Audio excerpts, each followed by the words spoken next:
नमस्कार, मैं हूं रमन कुमार और आप देख रहे वतन की आवाज़। एक तरफ प्रधानमंत्री लोगों को बोलते हैं कि पकौड़े बेचो, तो दूसरी तरफ जो शहरी ऑफिसर हैं या प्राधिकरण कह सकते हैं वो लोगों को भगा रहे हैं। सवाल यह है कि आखिर पकौड़ी बेचेंगे कहाँ?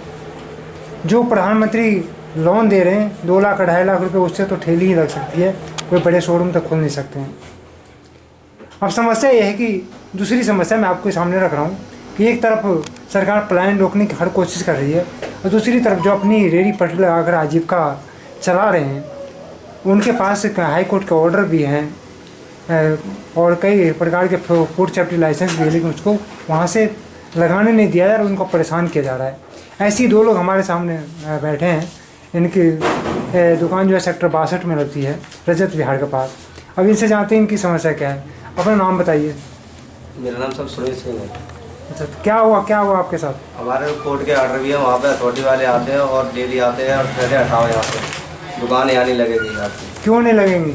वो कहते हैं आप मैडम के आदेश है, यहाँ कोई दुकान नहीं लगेगी, ऊपर से आदेश आया है। आपने पूछा कभी मैडम का आदेश दिखाओ? नहीं, हमने नहीं पूछा। आता है 5-7 लोग आते हैं, कदम नुकसान करने लगते हैं, फटका फटकी करते हैं, वीडियो बनाते हैं, हटाओ जेल करवाते हैं। तो वहाँ पे सिर्फ आप ही के दुकान लगे हैं और भी लोग हैं? नहीं, 10 लोग हैं हम। नहीं, 10 लोग के अलावा नहीं, बहुत दुकान है सर, बहुत दुकान। उनके पास सारे कागज हैं, उनके पास हाई कोर्ट का ऑर्डर? के कागज 10 लोगों के पास। 10 लोगों के पास है, बाकी दुकान भी लग रही है, बाकी वैसे लगती। तो अब सवाल यही उठता है कि जब हाई कोर्ट का ऑर्डर है उनके दुकानें नहीं लगाने दिया जा रहा है, उसके अलावा दुकान लग कैसे रही है? जबकि एक कंडीशन शर्त है 2014 के अधिनियम में, जो फूड विक्रेता है, पथ विक्रेता, उनको जब तक नहीं हटाया जाएगा जब तक उनके लिए वेंडिंग जोन व्यवस्थित नहीं कर दिया जाता। अब दूसरे हमारे साथ हैं। आपके नाम क्या है? मुकेश गुप्ता। आपकी क्या समस्या है? क्या हमारी सेक्टर 62 में लगाते हैं रजत विहार के पड़ोस। अच्छा। वहाँ पे कल परसों से स्टार्ट किया लगाना। अच्छा। तो वहाँ पे आते हैं कई लोग कमेटी की, यहाँ पे नहीं लगेगी। अच्छा। और कहीं लगाओ जाके। क्यों नहीं लगेगी? कहाँ जाए हम? हाँ, मैंने कहा हमारे पास कोर्ट के भी ऑर्डर हैं और हमारा सर्वे भी हो चुका है, हमें जहाँ जगह मिले फिर वहाँ जाएंगे, जहाँ हमें भेजा जाएगा। अभी तो हम लगाएंगे, ये बात हुई। अच्छा, कौन है जेई? कौन है वहाँ की? हरिओम जी। हरिओम जी हैं। हाँ। कौन आया था आपको हटाने कहने? हमारे पास पवन यादव ऐसे नाम करके, यादव करके नाम है। वो आए थे आपको कि यहाँ से हटा? हाँ। तो आप सब ने पूछा मुझे कि कहाँ जाए हम? हाँ, मैंने कहा हम कहाँ जाएं, फिर यहाँ अलावा लगाएं कहाँ? तो उन्हें कहीं लगाओ जहाँ तुम्हारी इच्छा। अब ये समस्या है कि अभी तो 3 महीने से लगातार लॉकडाउन चल रहा है, लोगों ने 3 महीने से कुछ रेहड़ी पटरी नहीं लगी और वो अपनी जीवन कैसे चलाएं? अब इसके बाद भी अगर ये लंबा चलता रहा तो इनके पास तो 2 ही ऑप्शन है, या तो ये यहाँ से पलायन कर जाए, या तो ये फिर सालों तक जो ऑफिस खेलनेबाजी का ऑफिस में नंबर आएगा, फिर साल तक इंतजार करना पड़ेगा, फिर इनका नंबर आए ना आए इसके तो भगवान ही मालिक है।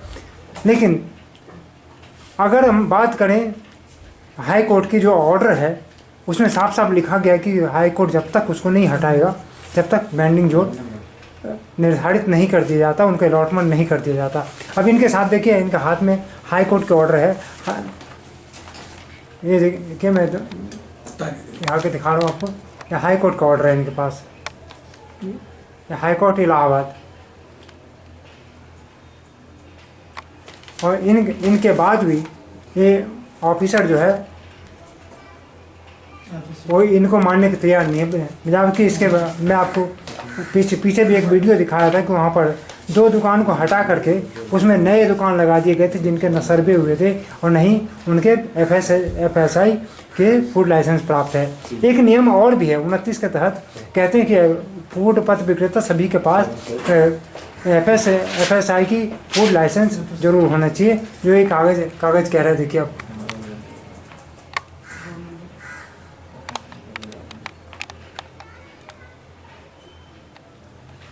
अब इसी में हम बात करते हैं। हमारे साथ रेहड़ी पटरी संचालक वेलफेयर एसोसिएशन के हैं गुप्ता जी हैं, श्याम किशोर गुप्ता जी। इनसे बात करते हैं। गुप्ता जी, ये जो समस्याएं चल रही है, इस समस्या की जड़ क्या है? समस्या की जड़ ये है कि नोएडा प्राधिकरण के अधिकारी सर्किल भाई, जो सर्किल है 1 से 10 तक, उनकी लोगों की अवैध कमाई बंद हो गई यहाँ पर वेंडिंग जोन बनने से। तो उन्होंने जो वेंडिंग जोन हमारी उत्तर प्रदेश सरकार को एक लिस्ट बना के भेजी थी शासन को पास करने के लिए 2017 में, वो वेंडिंग जोन के सारे नक्शे उन्होंने भेजे थे। उन नक्शों के आधार पर वेंडिंग जोन बनने चाहिए, लेकिन उस आधार पर वेंडिंग जोन ना बना के वो अनफंड फंड में अलग अलग बना दिए, उनको नहीं बनाया। और माननीय न्यायालय को और माननीय हमारे मुख्यमंत्री महोदय जी को, योगी जी को गुमराह किया गया है कि हम यहाँ वेंडिंग जोन दे रहे हैं, जो उनको लिस्ट दी गई थी नक्शे बना के यहाँ वेंडिंग जोन बना रहे हैं, वो बनाई नहीं गई। जो करोड़ों रुपए की जो नोएडा प्राधिकरण की उगाही होती थी वो बंद हो गई। अब समस्या है इनकी, राम बाबू की जो ऋण संख्या है 28,361/2019, इसमें 10 लोग पिटिशनधारी हैं जिनका नाम सुनील सिंह, आकाश गुप्ता, अखिलेश गुप्ता, आशीष, सुमित कुमार, रमेश चंद्र गुप्ता और वगैरह 10 लोग हैं। ये इनका प्राधिकरण में हाई कोर्ट का जब ऑर्डर आया तो ऑर्डर इनका ये जो है हमने वहाँ रिसीव करवाया अपने हाथों से। ये हाई कोर्ट का है, सुधीर कुमार अग्रवाल है, 34 नंबर कोर्ट, वहाँ से ऑर्डर है। उन्होंने कहा है कि जब तक इनको व्यवस्थित नहीं कर दें धारा 34 में धारा 3 में, तब तक इनको हटाया नहीं जाएगा। अब पुलिस एक्ट 27 और पुलिस एक्ट 34 कि पुलिस का इसमें कोई रोल नहीं है। और इनके पास सबसे बड़ी अहम चीज, ये रजिस्टर्ड वेंडर हैं, इनके पास फूड सेफ्टी लाइसेंस है, लेकिन यहाँ पर अधिकारी लोगों ने खेल रखा है। जो माफिया हैं और जो अवैध तरीके से लगाए उनको नहीं कहते हैं, और जो एक गरीब लोग फल सब्जी आज हमारे लॉकडाउन में भी इन्होंने सेवा करी है सेक्टरों में जाकर, उन्हीं लोगों को परेशान कर रहे हैं। तो प्राधिकरण के हमारे ओमवीर जई हैं साहब, वो कहते हैं कि हमारे पी साहब अरुण कुमार का ऑर्डर है कि वहाँ पर दुकान हटा दी जाए। ये हमारे परियोजना अभियंता अरुण कुमार जी हैं, और अभी अभी हमारी बात हरिओम जई से भई है, ये नंबर लीजिए। तो उन्होंने ये कहा है कि आप हमारे पी से बात करिए, पी हमारा नंबर नहीं उठाते। परसों हमारी इंदु प्रकाश ओएसडी साहब से हमारी मीटिंग भई थी सेक्टर 39 में। उन्होंने कहा, मैडम ने साफ कहा है कि जिनका अलॉटमेंट हो गया है और जिनका सर्वे होना है उनको व्यवस्थित कर रहे हैं। जिनके माननीय न्यायालय के करीबन 2000 के लमसम लोग होंगे, उनको हम व्यवस्थित कर रहे हैं, उनको हटा नहीं रहे हैं। तो ऊपर अधिकारी कुछ कहते हैं, नीचे कुछ कहते हैं। और उसके बाद सबसे बड़ी समस्या क्या है, प्राधिकरण लेटर देता है कि कच्ची सड़क पर हम इनको शिफ्ट कर रहे हैं, इनको हटा नहीं रहे हैं। ये सारे हमारे पास इनके लेटर हैं, प्राधिकरण के ही आप देख सकते हैं। तो पेपर में कुछ कहते हैं और जमीन पर कार कुछ करते हैं, और माफियाओं को संरक्षण दे रहे हैं। तो ये आखिर गरीब जो अपने गांव से आए हुए हैं, राम बाबू जी बताइए। राम बाबू जी, आपने लॉकडाउन में सब्जी बेची, सेक्टरों में दिया? कहाँ से किया आपने? सेक्टर 35 में भी दिया है, कई जगह सब्जी बेचा है, और गली में भी कई जगह बेचते रहे। जहाँ जहाँ मैं अथॉरिटी से आदेश मिले वहाँ वहाँ बेचा है, और जहाँ गुप्ता जी ने बोला वहाँ मैंने आपने सेवा किया है, तब भी इनको वहां से प्रेरित किया जा रहा है। क्योंकि हमारा माननीय मुख्य कार्यपालक से हाथ जोड़ के निवेदन है, अगर आप हटा रहे हैं तो आप एक नोटिस जारी कर दीजिए, सब ठेली वालों को दे दीजिए, 30 दिन में आप अपने अपने जगह स्थान पर चले जाएं, हमने आपको स्थान स्थित कर दिया है। और जिसका भी लाइसेंस है और जिनके 8000 फॉर्म आपके पास जमा हैं और माननीय न्यायालय के हैं, उनको लोगों को व्यवस्थित करें। और जो नए लोगों का फॉर्म आप जमा करने के लिए दबाव में लोगों से कह रहे हैं, पहले ये 10,000 11,000 लोग व्यवस्थित किए जाएं, उसके बाद उनका सर्वे करें। और हमारी एक मुख्य बिंदु बहुत बड़ी चीज है कि जो भी आपने अलॉटमेंट किया है उस अलॉटमेंट को एक दरकिनार करके अब दूसरी तरफ से कुछ अधिकारी अन्य विभाग से लिए जाएं जो प्राधिकरण के ना हों, और एक टाउन वेंडिंग कमेटी की टीम लेके उनका सर्वे दोबारा किया जाए कि वो दुकान पर हैं या किराए से दुकान उठाए हैं। क्यों, उनको तो जय कहते नहीं, मोटा पैसा देते हैं वो लोग, माफिया लोग।